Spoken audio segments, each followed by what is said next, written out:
Thank you. What a wonderful welcome. I'm just so honoured to be here. Thank you for inviting me, Katie. This is my current passion. So as you can see from my bio, I've kind of had a special interest in autism for a while. And the slide, sorry, I didn't say, I've co-authored another book on girls and women. I'm so proud of it. And Barb Cook, I forgot to mention it earlier, sorry. But Barb Cook and I co-authored this wonderful volume. It's edited by Barb and I, but there's 15 autistic women contributors, and it's just the most awesome book. And Yan is here, who's also a co-author with me. Thank you. It's a great book. Thank you. I have a slide on it later, but I just felt it's missing there. There's a lot to say, and I'm going to jump in and try and start. When I started to prepare this, I spent too long on the slides to present what the issues are, and kind of coming in today belatedly realised that you'll all know what those issues are. So I've really truncated the start of my talk today and to 3 slides just on what I feel some of the major issues are that can then lead to mental health concerns later or suffering later.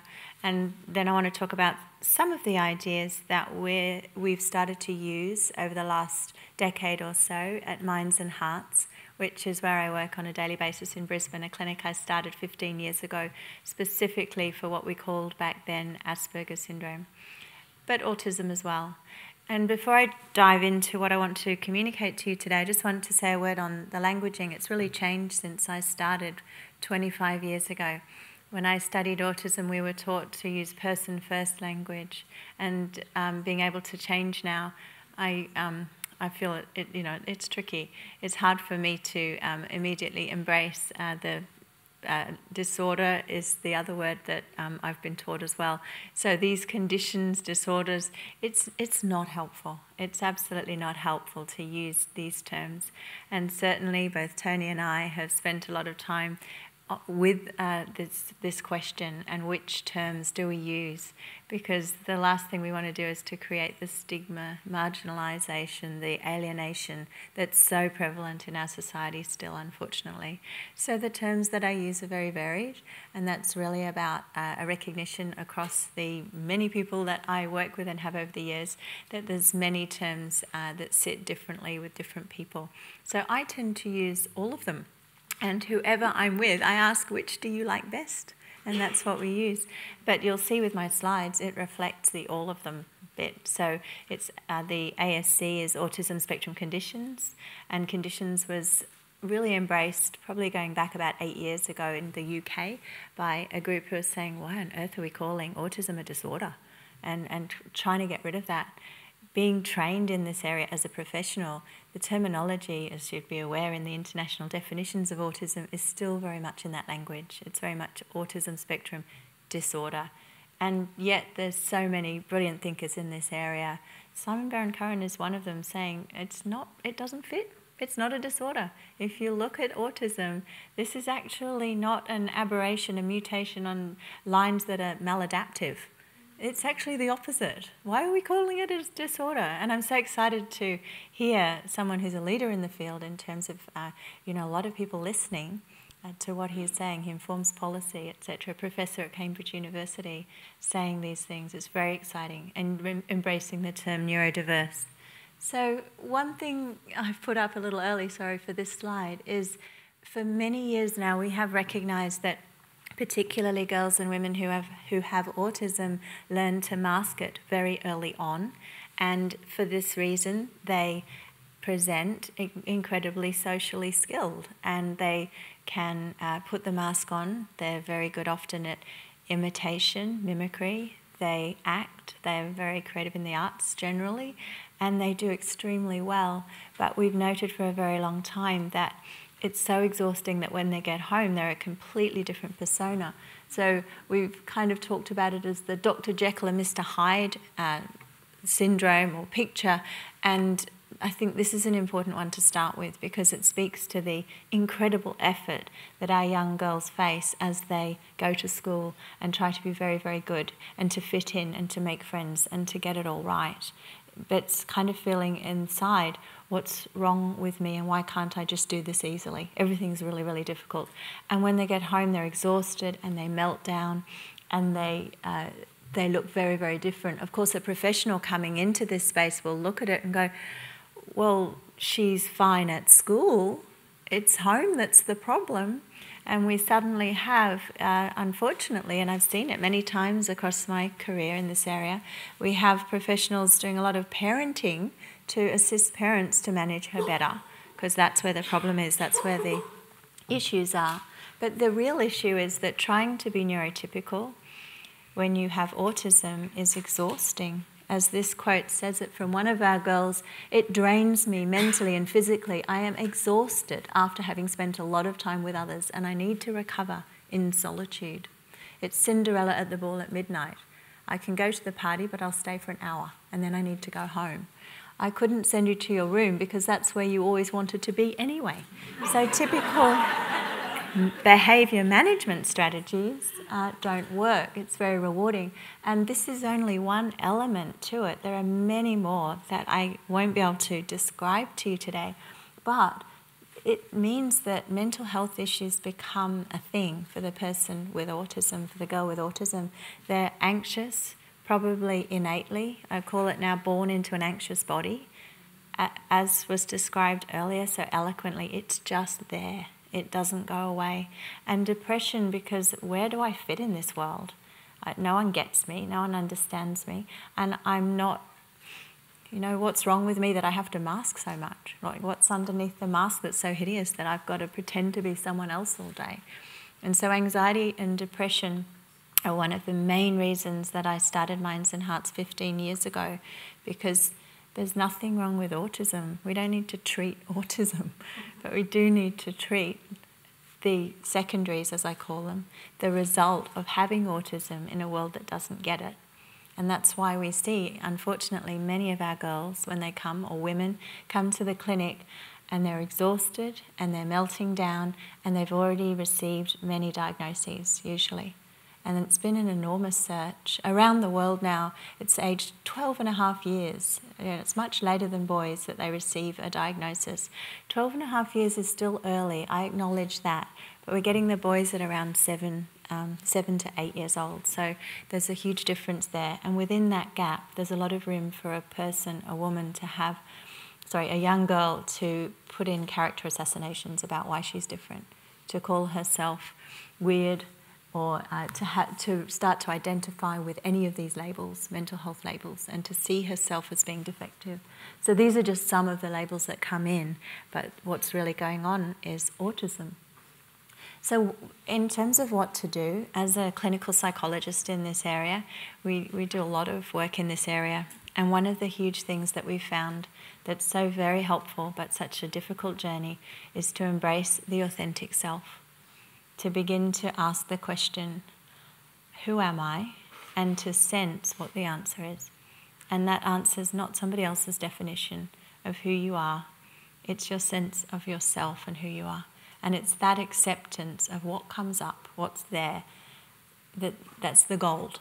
That's the important stuff. That's what's to take care of and nurture and look after and embrace. And there's so much to embrace in autism. So if you want to soar in life, you must first learn to fly. First love yourself. It's hard. Our first speaker today spoke of that journey so eloquently and with strong emotion because it's so hard. It's a journey, it really is. It doesn't happen instantly. I wish it did, because it would create much better mental health outcomes. But one of the things that we talk about with our guys as they come in is just how insensitive and horrible the terminology is about autism. The definitions, this is called a new view of Asperger. Remembering I'm coming from that school of using the term Asperger syndrome, which is not used so much now. I acknowledge why.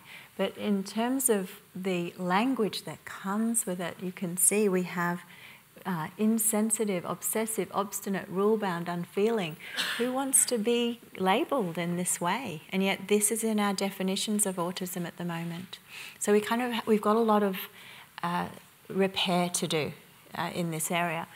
We need to talk about the strengths of autism and language it in a way that allows the person with autism to fully own how wonderful they are, whether they're tenacious, nonchalant, objective, precise, steadfast, practical, honest, finely tuned sensory system, and move away from the current ways that we're talking about it. Dysfunctional. Who wants a dysfunctional sensory system? Oh, God. I wouldn't want one of those. But of course it leads to low self-esteem, this sense of I suck at everything I do. I mean, they know in the heart of hearts that's not true. There's always strengths that come with autism. But it feels like I suck at everything I do, and that's the anxious thought, and that's the depression, the low self-esteem. I was afraid to be myself because I thought I wasn't good enough. I was teased unmercifully in grade school because the other students just didn't understand my way of thinking. I don't understand why I don't fit in. My self-identity is based on criticism, not compliments of peers. In our girls' groups that we run a number of girls' groups for increasing a sense of self and identity as well as self-esteem. And often they've never had a compliment from a peer. Never had a compliment from a peer. And yet we know that that's one of the things that can light you up. Your peer group accept you. They get you for who you are. But of course, that's not easily available within our mainstream schools. As if everyone's masking and we can't embrace autism and can't accept it, it becomes lots and lots of reasons for criticism and invalidation. These ones as well, a sense of I don't know who I am. Now, this lack of a sense of inner self is for many neurological reasons. These quotes speak of the phenomenon. So I don't know who I am. I cannot communicate my inner self with those I want to. I'm unable to communicate on a really deep level. I'm afraid to be myself. If they see me for what I really am, they might not like me. So that fear of negative evaluation, of judgment, and a sense that somewhere inside is defective. There's something hugely wrong.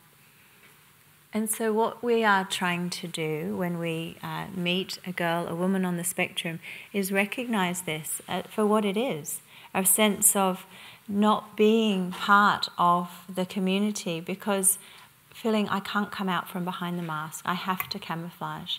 And there's often a deep grief as a person comes into their knowledge and understanding of their autism, that they suddenly recognise just how hard it's been, the work of it.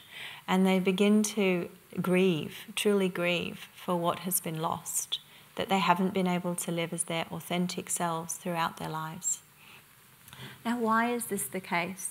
Why is it hard for a person to have a sense of self? Why is it hard to answer the question, who am I?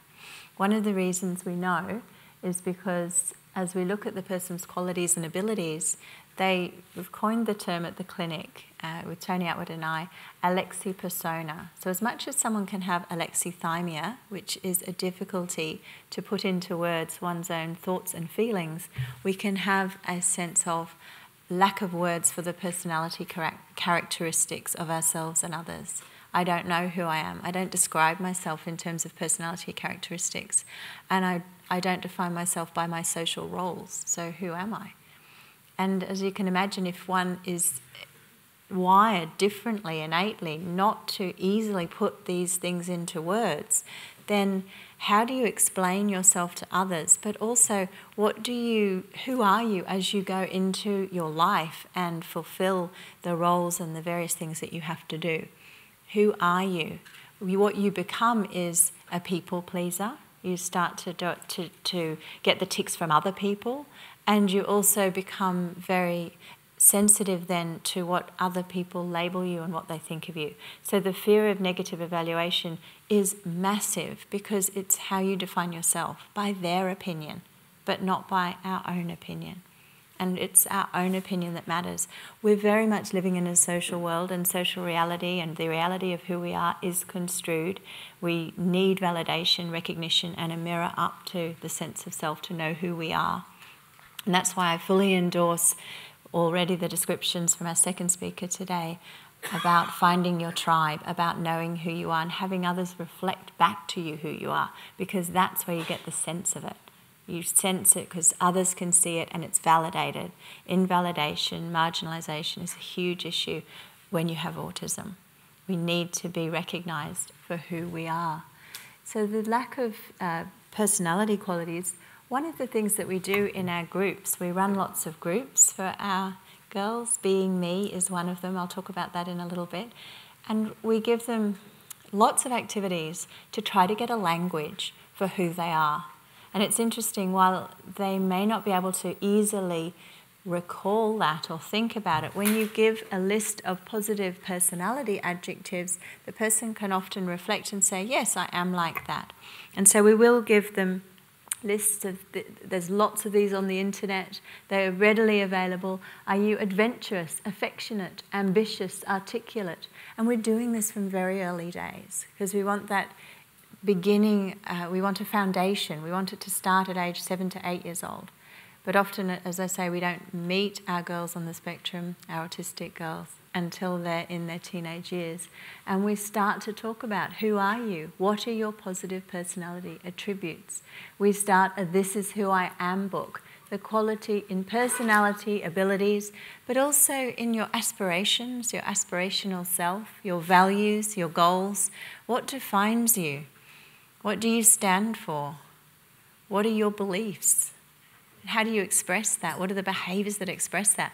And then we'll look at, and all of these, this is just a few, but obviously in autism, kindness, caring, that empath personality, that compassionate carer is so much a part of it.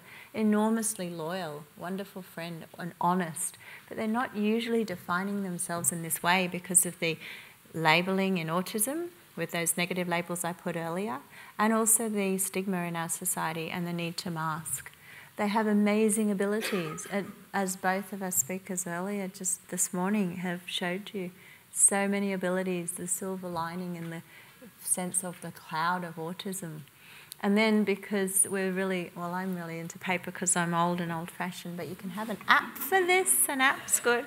You can do it on the computer, but we put the quality, whatever it is, compassionate, huge, beautiful heart. What's your signature strength? And we put that up on the first page, and we start to develop a sense of what are the examples of the expression of that quality. How do you show this in your life, to yourself, to your friends, to your family, to your cats, to your horses, whoever it is, whomever it is. Photographs, copies of reports and grades, any compliments. What we're trying to create here is a vivid visual and potent volume, a book that speaks of what's really going on, that you can read and reflect on and feel, this is going on, this is me, this is a sense of who I am and what I have. And we do this for each of the strengths, the qualities, the abilities, and as a project on self. And it's very, it's a project, it's a piece of work, it's effortful, but it needs to be done. Because when we look at the research for our girls and guys on the autism spectrum, they have differences in the link up to the hippocampus, which affects autobiographical memory. And one of the issues can be, I don't remember a lot of the information here. I don't remember a lot of the positives of what's happened in my life. There can be an over-reflection on the traumatic, the negative, the difficult aspects of life. And that becomes how they define themselves. There's something wrong, and life is difficult, and this perpetuates anxiety and depression. What we need is a strong reminder of all the times we got it right, all the times it worked, our successes, our achievements, the people that like us, because that's not easily encoded in long-term memory. The memory structure for that is weaker, and we need to strengthen it. And a lot of our girls are visual, so we'll do it through a visual means.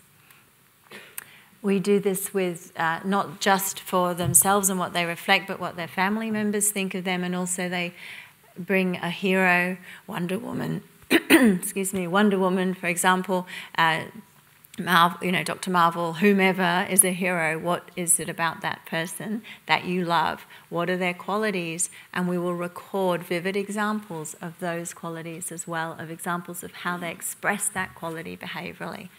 We need visual, immediate recognition and embedding in memory.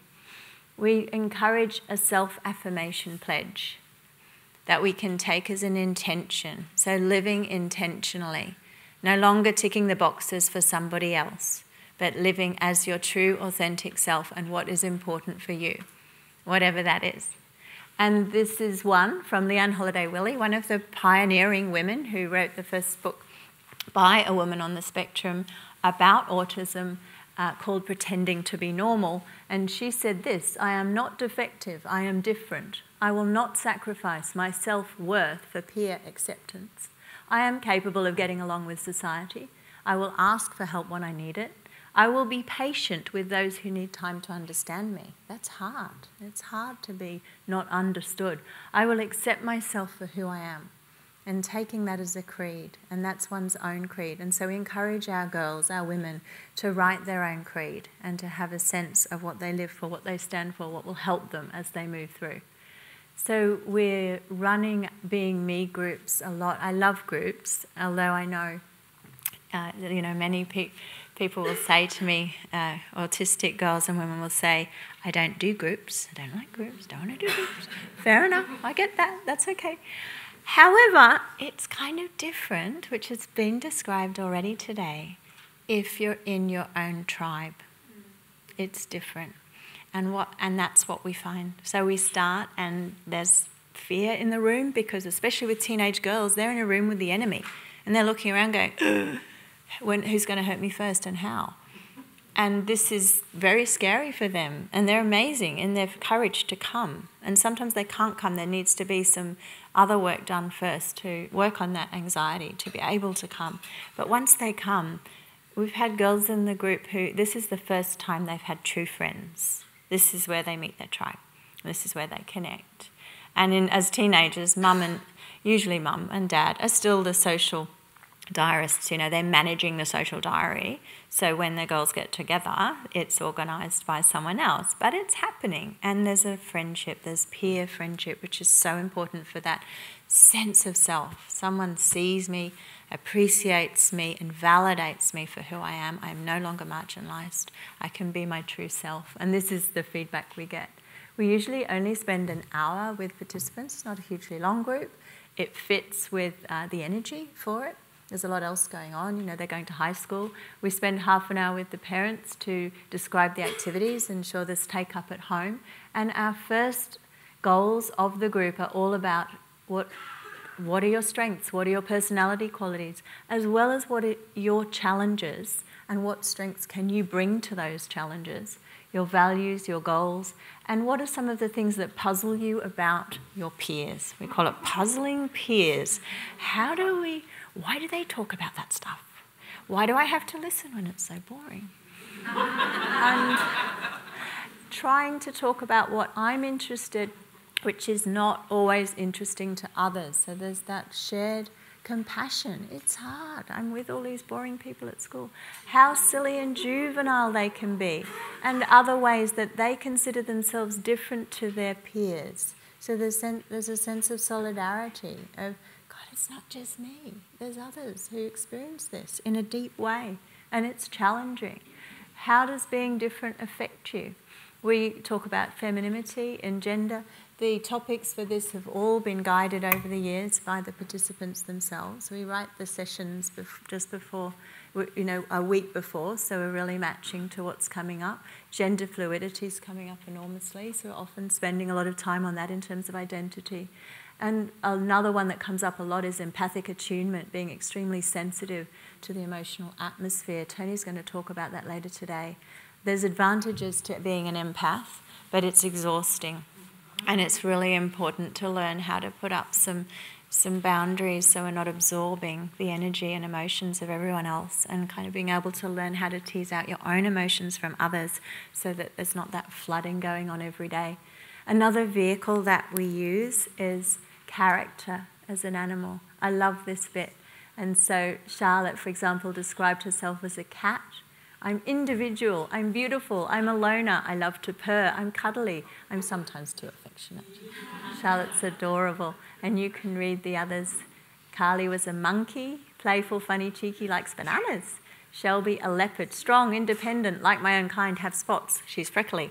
So it's nice because these are girls, when you say, who are you? It's like, no idea. Which animal are you? Look at, the richness of the description. So much easier to describe self. We do these wonderful posters. The girls love them. It's your colour, your what's important to you, very visual. This is one from Imogen. She loves all the blues and purples, and you know, she loves Harry Potter. She's a red panda in her description. So, and then, yay, thank you, yay, I agree, yay. So very proud of this book, very proud of this book. I better stop, I've gone too long. But I'll leave you on, that's the book to buy. It's awesome. Thank you.